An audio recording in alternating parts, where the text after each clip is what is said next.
Ketika Mahisha Jenar sampai di tempat rombongan, ia melihat bahwa beberapa orang telah nampak mulai agak tenang kembali, terutama para pengawal. Malahan ada di antaranya yang sudah dapat mengatur barang-barangnya. Meskipun demikian, mereka masih saja nampak ketakutan. Ternyata ketika mereka mendengar gemerisik daun yang disebabkan oleh Mahisha Jenar, mereka masih terkejut juga. Tetapi ketika mereka melihat bahwa yang datang adalah Mahisha Jenar, perasaan mereka nampak lega. Malahan ada yang berlari-lari menyambut dan langsung berjongkok dan menyembahnya, terutama sepasang suami istri yang telah meminta kepadanya untuk membawa bebannya. Kedua orang itu menyembah sambil menangis minta diampuni. Segera Mahisha Jenar pun menenangkan mereka, serta segera minta agar para pengawal menyalakan api. Sebentar kemudian beberapa orang telah mengumpulkan kayu, serta api pun segera dinyalakan. Mereka, seluruh anggota rombongan, telah duduk mengelilingi api yang menyala-nyala dan menjilat-jilat ke udara. Daun-daun di atas nyala api itu bergerak-gerak seperti menggapai-gapai kepanasan. Malam pun segera turun dengan cepatnya. Pepohonan serta dedaunan nampak seperti diselimuti oleh warna yang hitam kelam. Di sana sini mulai terdengar kembali suara-suara binatang malam. Pada wajah-wajah di sekeliling api itu masih menggores rasa cemas dan takut. Kejadian-kejadian siang tadi sangat berkesan di hati mereka. Pertarungan-pertarungan yang dahsyat dan kejadian-kejadian yang aneh terjadi berturut-turut seperti peristiwa-peristiwa dalam mimpi yang menakutkan. Terutama gadis cantik yang hampir-hampir saja menjadi sumber bencana. Ia masih saja merasa bahwa dirinya bersalah, sehingga rombongan itu mengalami kekacauan. Ia bahkan hampir dimusnahkan, kalau tidak secara kebetulan ada seorang perkasa yang melindunginya. Karena itu ia masih saja belum berani memandang wajah-wajah kawan seperjalanannya. Sejenak kemudian, kesepian itu dipecahkan oleh Mahisha Jenar yang berkata kepada orang-orang dalam rombongan itu, "Kawan-kawan, bahaya tidak lagi bakal datang, setidak-tidaknya untuk malam ini. Karena itu, tenanglah dan beristirahatlah. Aku kira kalian sehari penuh masih belum juga makan. Sekarang kesempatan itu ada. Sesudah itu kalian bisa tidur nyenyak seperti tadi malam." Mendengar kata-kata Mahisha Jenar itu, mereka serentak diperingatkan oleh rasa lapar yang semula tak dihiraukan. Segera di antara mereka membuka bekal-bekal mereka. Tetapi tidak sedikit di antara anggota rombongan itu yang sudah tidak punya rasa lapar lagi. Sejenak kemudian mulailah Mahisha Jenar berunding dengan para pengawal tentang bagaimana baiknya rombongan tersebut. Menurut pendapat Mahisha Jenar, sebaiknya rombongan itu tidak meneruskan perjalanan. Sebab kalau pada langkah pertamanya mereka sudah menemui kesulitan, kelanjutannya pun akan tidak menguntungkan. Kemungkinan-kemungkinan yang tak menguntungkan adalah banyak sekali. Lowo Ijo terang bahwa ia tidak berdiri sendiri. Ia adalah seorang pemimpin dari sebuah gerombolan yang cukup besar. Hanya sekarang gerombolan itu seakan-akan sedang dibekukan. Tetapi kalau sampai mereka mendengar bahwa kepala mereka dikulokai, mereka pasti tidak akan tinggal diam. Karena itu, selagi masih ada waktu, setidaknya rombongan itu besok pagi berangkat kembali ke tempat semula. Tak seorang pun di antara mereka yang dapat menolak pendapat ini. Memang pada umumnya mereka telah dihinggapi perasaan yang takut luar biasa. Untunglah bahwa pada saat itu datang Maisa Jenar menolong mereka. Kalau tidak, mereka pasti sudah menjadi bangkai. Tetapi dalam suasana yang demikian, mendadak gadis cantik yang merasa dirinya bersalah berkata kepada Maisa Jenar, "Tuan, aku terpaksa tidak dapat menerima saran Tuan untuk kembali. Sebab aku memang tidak punya tempat untuk kembali. Tetapi aku juga tidak dapat memaksa rombongan ini berjalan terus. Karena itu, baiklah kalau rombongan ini berjalan kembali dengan para pengawal. Aku akan berjalan sendiri melanjutkan perjalanan ke Pliridan. Hanya sebagai bekal perjalanan, aku minta kerisku tadi dikembalikan kepadaku. Sebab kalau aku bertemu seperti seorang pemuda yang akan menculik aku, sebaiknya kalau aku bunuh diri." Gadis itu mengucapkan kata-katanya dengan mata sayu, diwarnai oleh hatinya yang putus asa.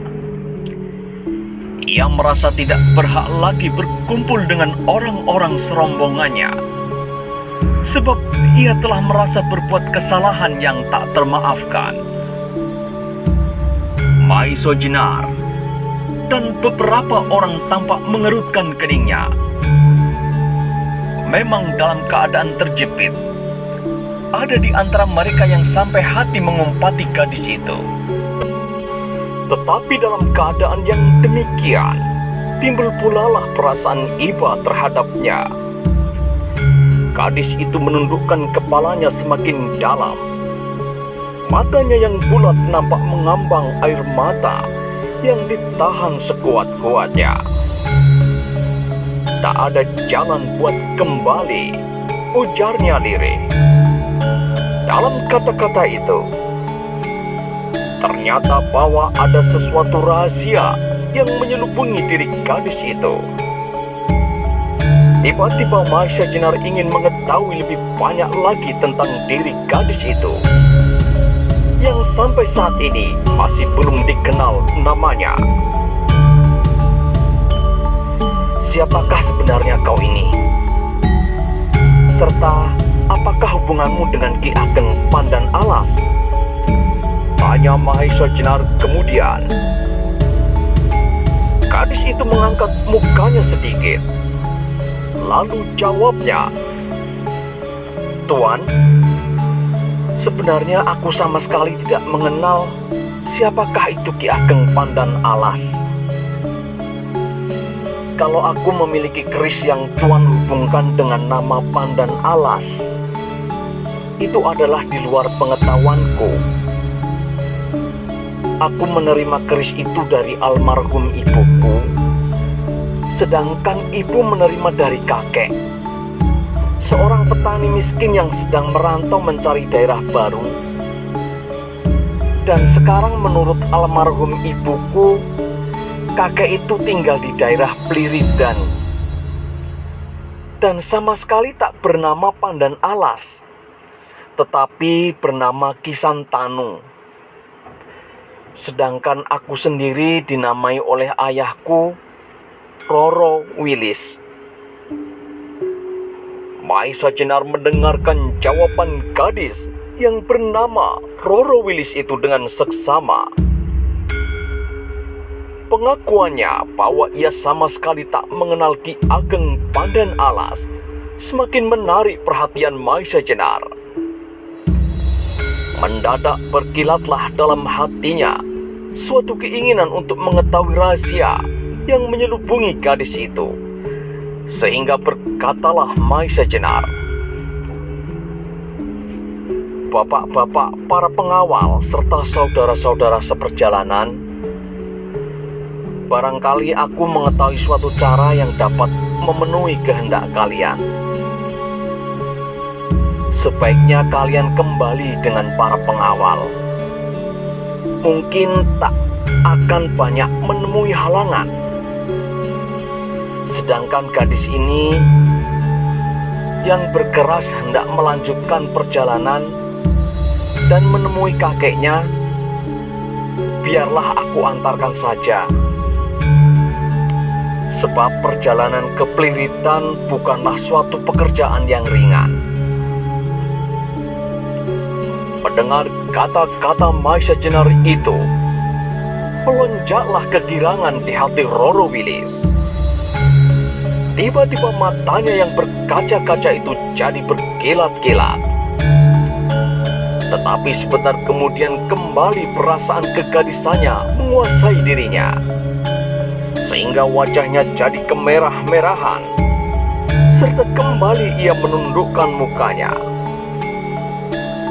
Maisa Jenar pun menangkap perubahan wajah Roro Wilis, dan tidak disadarinya hatinya pun bergoncang. Sebaliknya beberapa orang lain menjadi kecewa mendengar keputusan Maisa Jenar untuk tidak menyertai mereka kembali. Sebab bersama dengan Maisa Jenar, mereka semua merasa bahwa keamanan mereka terjamin. Sementara itu kembali Maisa Jenar berunding dengan para pengawal, serta memberi petunjuk mengenai beberapa kemungkinan. Sehingga akhirnya terdapat suatu keputusan bahwa mereka semuanya akan kembali dengan para pengawal, sedangkan Maisa Jenar sendiri akan mengantar Roro Wilis sampai ke Pliritan. Demikianlah pada malam itu hampir tak seorang pun dapat tidur, kecuali beberapa orang, karena lelah lahir dan batin, seakan-akan terlena sambil tersandar di pokok pepohonan. Berbeda dengan siang tadi, di mana hari seakan-akan berlari demikian cepatnya, malam ini rasa-rasanya tak bergerak. Suara binatang malam serta desiran angin rimba terasa sangat menjemukan dan menakutkan.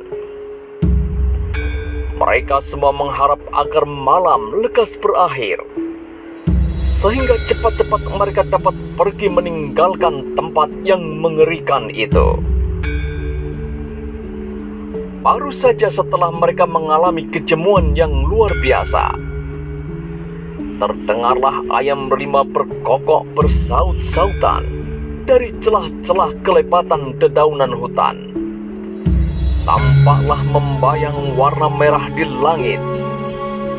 Segera orang-orang itu semua mengatur barang-barangnya dan menyiapkan diri untuk menempuh perjalanan yang berlawanan dengan yang ditempuhnya kemarin. Kecuali Roro Wilis, yang setelah menerima kembali kerisnya akan melanjutkan perjalanannya ke Pliritan diantar oleh Maisa Jenar sendiri.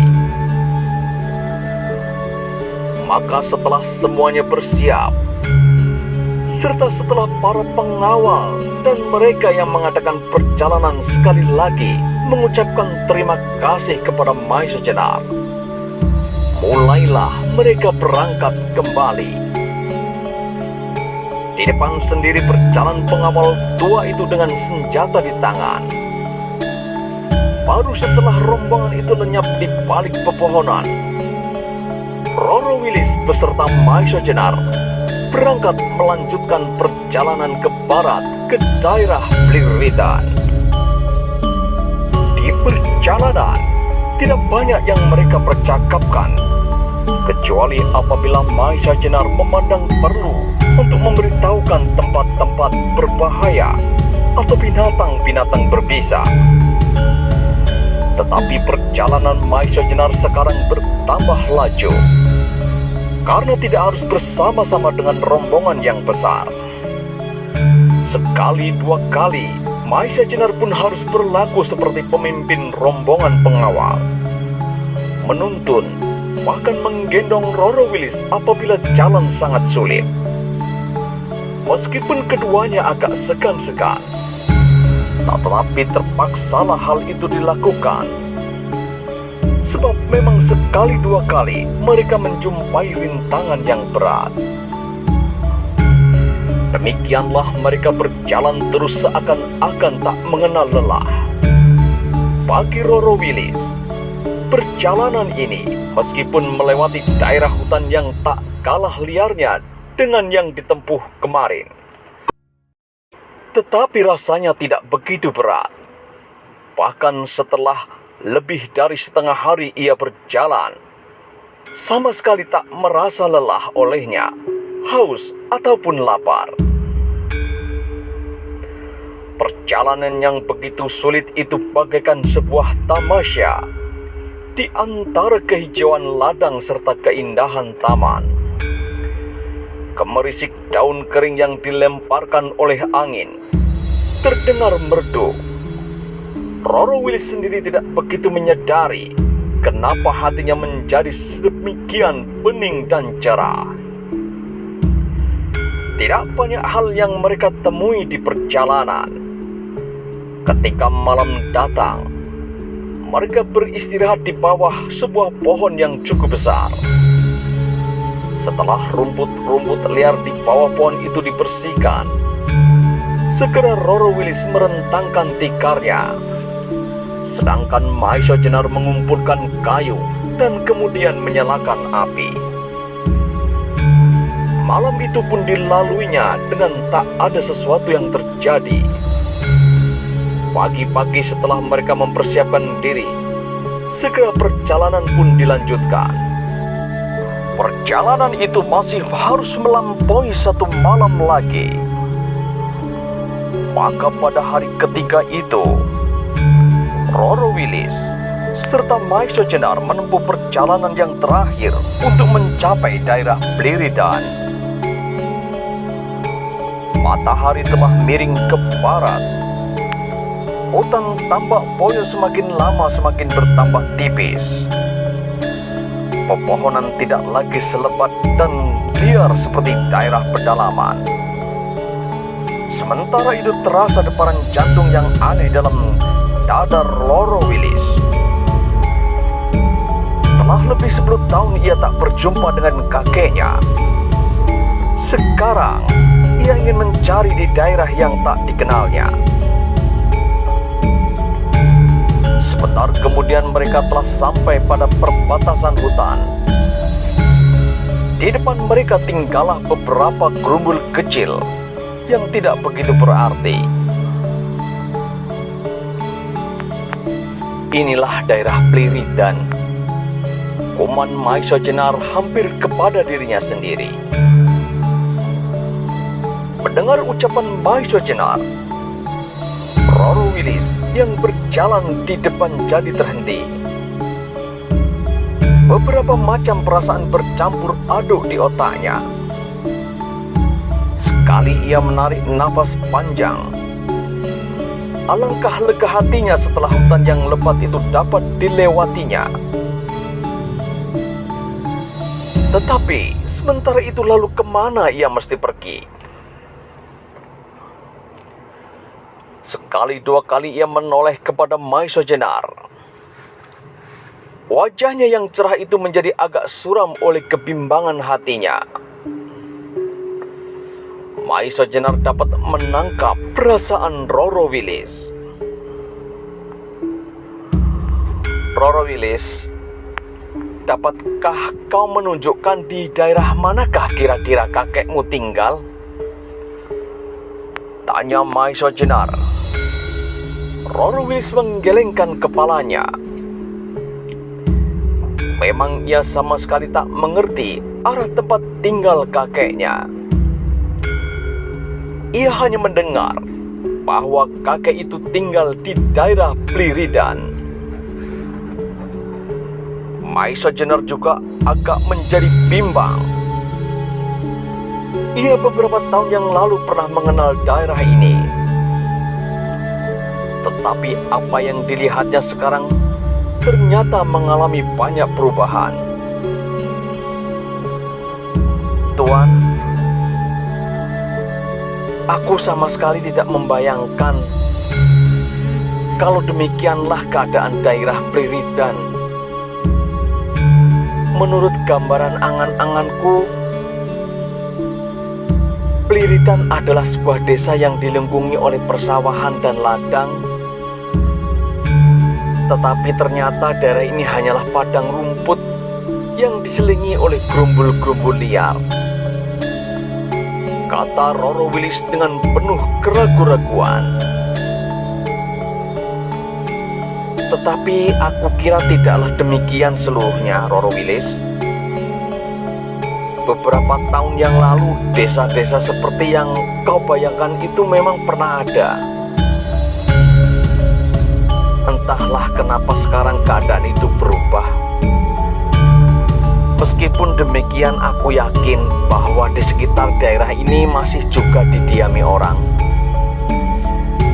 Karena itu, baiklah kita coba untuk mencarinya. Di wajah Roro Wilis masih saja membayang kebimbangan hatinya. Bahkan kebimbangan itu kemudian berubah menjadi suatu ketakutan. Bagaimanakah kalau ia tak dapat menemui kakeknya? Pastilah bahwa Maisa Jenar tidak akan dapat terus-menerus menemaninya. Melihat perubahan wajah Roro Wilis, Maisa Jenar pun menangkap perasaannya. Karena itu ia mencoba untuk menghiburnya. Roro Wilis, tak usah kau merasa takut. Aku masih mempunyai perasaan kuat bahwa di daerah ini masih didiami orang. Seandainya tidak demikian, maka aku bersedia mengantar kau pulang ke rumah ayahmu. Tetapi akibat perkataan itu adalah sebaliknya dari yang diharapkan.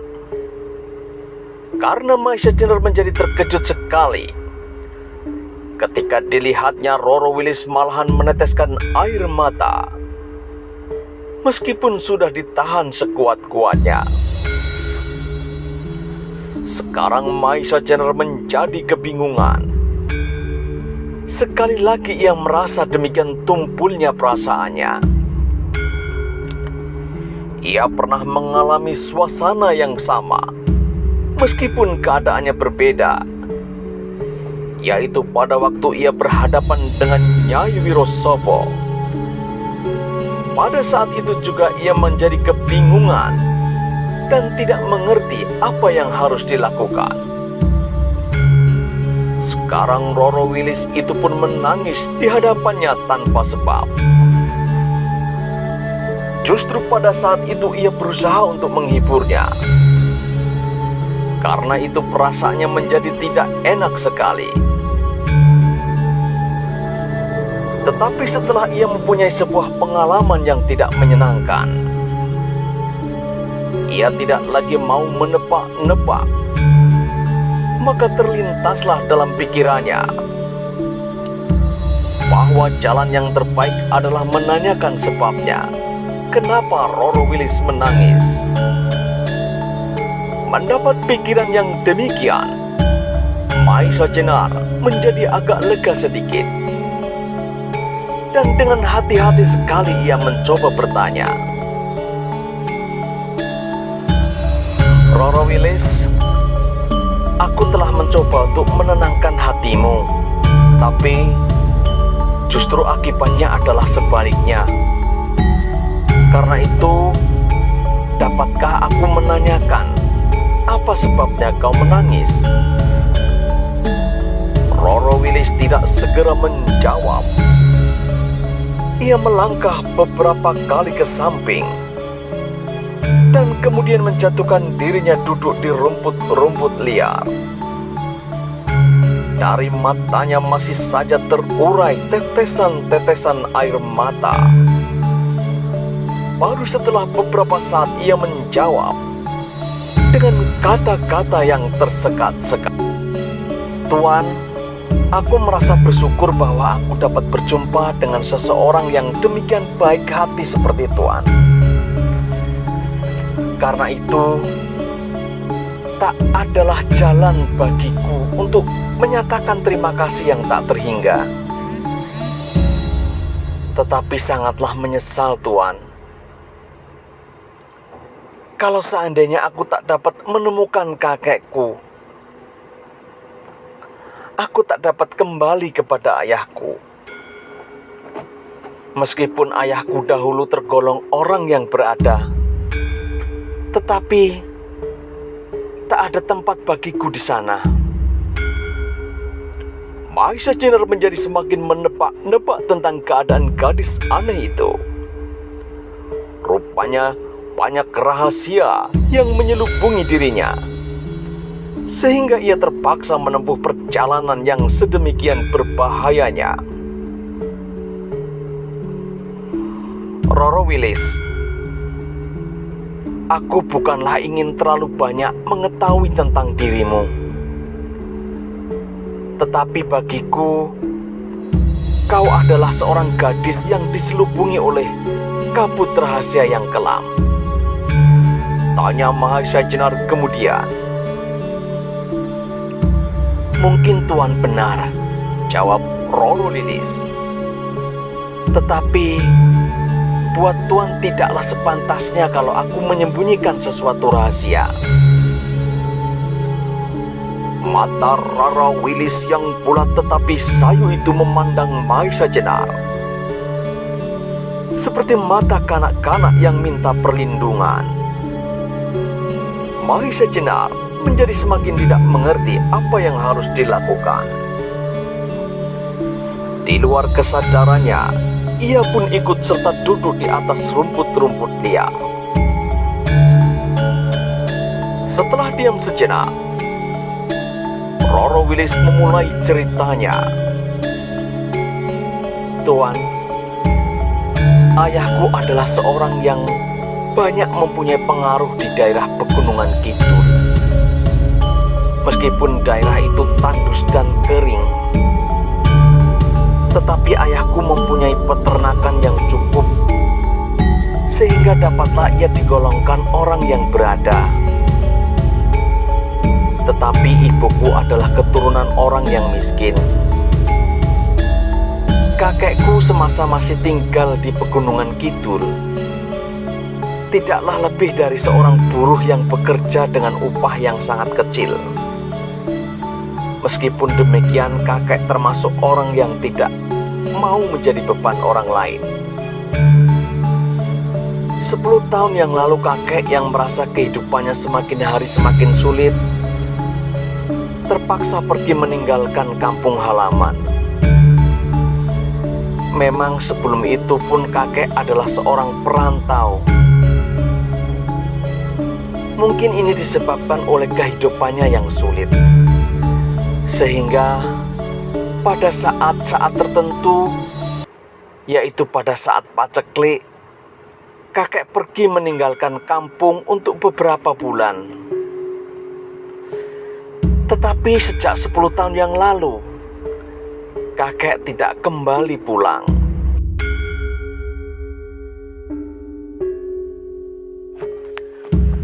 Bagaimanakah kisah selanjutnya? Temukan jawabannya di episode selanjutnya. Jangan lupa untuk like, komen, dan subscribe. Sampai jumpa di episode selanjutnya.